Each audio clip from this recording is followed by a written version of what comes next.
Hey guys, this is Ross with Code Accelerator.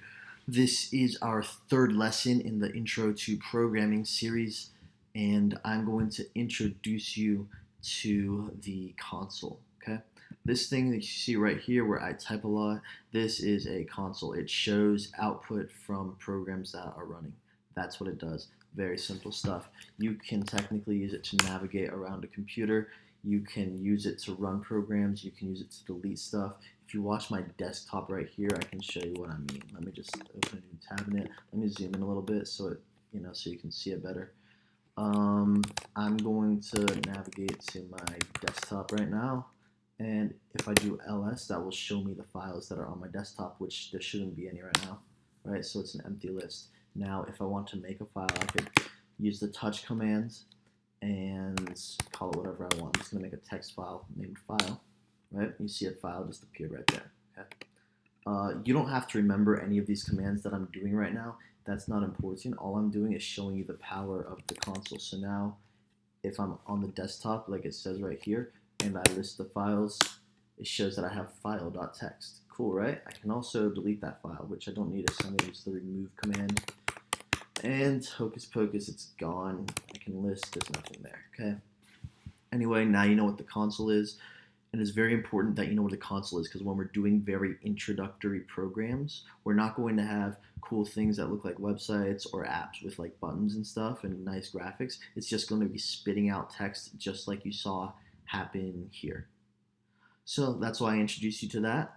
And let's go straight to our code sandbox now so I can show you more of that. Okay, so let's start by, we're at codesandbox.io as usual. We're going to create a new sandbox. And as usual, we're going for vanilla because we don't want anything like pre-written if we can help it. I'm just going to change a couple of settings right now. I want to do, let's see here. Oh, wait, no, I know exactly what I want to do. All I want to do is activate Zen mode so that it looks better.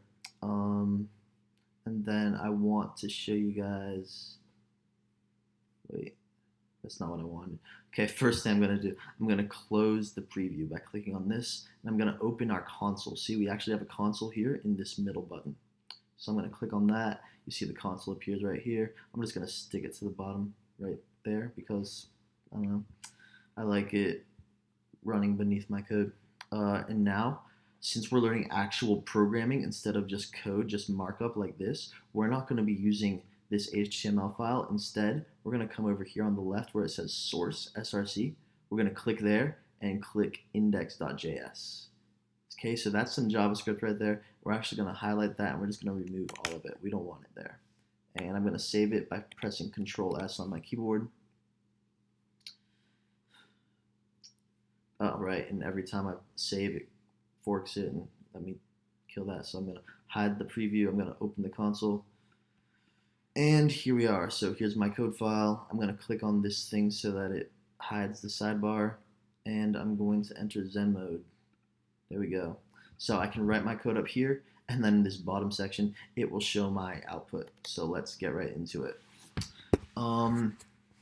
If we want to show output the way this thing does, we're going to use something called a console.log. You'll remember this thing is called a console, and this thing is called a console. The console shows us our data, and the console in JavaScript has a function. The function is called log. All that log does is it spits text out into the console. For example, if this is an example of a console log, pretty much. It's just writing text right into our console. That's it. So I'm going to show you how to do that with JavaScript, which is the programming language we're focusing on. So since we want to log something to our console, we're going to start by writing the word console. And then we put a dot after it.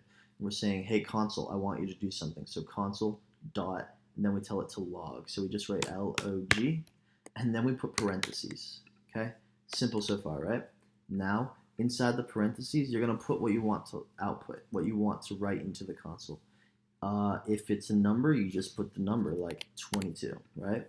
If it's text, you actually have to surround it with quotation marks. I use single quotation marks. Some people use double quotation marks.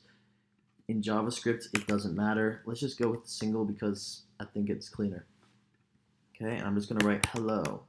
Now I want it to output to the console. I'm just gonna save it and it should run. And here it says hello. See how that worked? We said, hey console, I want you to log something for me, and then we told it exactly what to log, so it logged it. We can do that again. Let's do that again on the next line, console.log, and let's do a number this time. Let's write 34, okay? And when I save, nope, that's what? When I save, Control S, it now outputted hello, and it also outputted 34.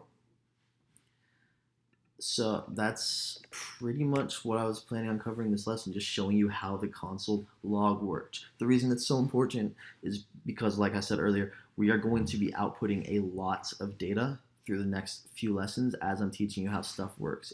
And console log is a very useful method of seeing where you are in your code, seeing what your code is doing. I can show you a really quick example. Nah, I won't. I'll just save that for the next lesson. So yeah, now you know console.log, you can log pretty much anything. See, right here, pretty much anything. If I wanted, I could even, let me zoom in a little bit more. If I wanted, I could even log the answer to like a math problem. Console.log 4 plus 7, right?